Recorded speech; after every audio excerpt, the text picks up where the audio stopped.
America में शिक्षा विभाग पर ताला लगने वाला है। क्यों? क्योंकि ट्रंप को लगता है कि ये विभाग किसी काम का नहीं। उन्होंने बच्चों के साथ बैठकर शिक्षा विभाग को खत्म करने के ऑर्डर पर साइन किया।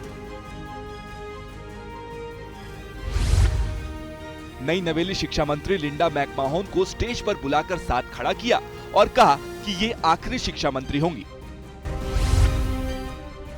ट्रंप मानते हैं कि अमेरिका में शिक्षा के लिए किसी एजेंसी की जरूरत नहीं, अलग अलग राज्य शिक्षा पर अपने हिसाब से काम करेंगे। We're going to be returning education very simply back to the states where it belongs, and this is a very popular thing to do, but much more importantly, it's a common sense thing to do. यानी अब America में school और कॉलेजों के प्रशासन पर केंद्र का हक नहीं होगा, उसके लोकल स्कूल्स लोकल फंडिंग से और राज्य सरकारों के नियमों से चलेंगे। साल 1979 में बना डिपार्टमेंट ऑफ एजुकेशन अमेरिका में एजुकेशन पॉलिसी बनाता है, देश भर के स्कूलों के लिए शैक्षिक सहायता भी देता है और इसका बजट भारत के बजट खर्चे का आधा यानी 20 लाख करोड़ है। सरकारी खर्चे कम करने पर काम कर रही ट्रंप और एलन मस्क की जोड़ी को इस डिपार्टमेंट पर इतना खर्च करना पसंद नहीं। ऊपर से उनके बच्चों के रिजल्ट भी शर्मनाक है।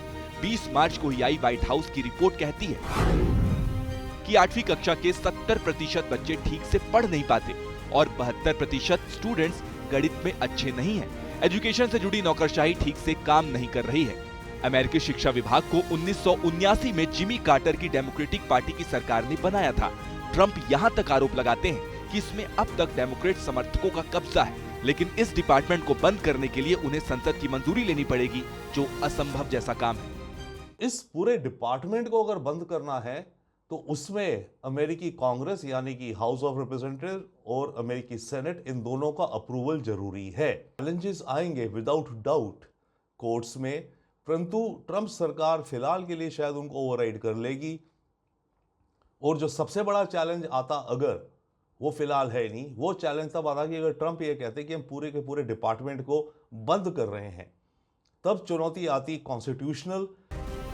हालांकि शिक्षा विभाग को पूरी तरह बंद नहीं किया जा रहा, वो कुछ जरूरी सेवाएं देते रहेंगे। इस एक ऑर्डर ने अमेरिका के सरकारी स्कूलों के 5 करोड़ बच्चे और शिक्षा विभाग से करीब 146 करोड़ का लोन लेने वाले बच्चों के मन में आशंकाएं पैदा कर दी हैं। उनके लोन्स और स्कूल्स का सिस्टम आगे कैसा होगा, इस पर स्थिति साफ नहीं है। For exclusive and insightful videos, subscribe to our new channel ABP Live Premium.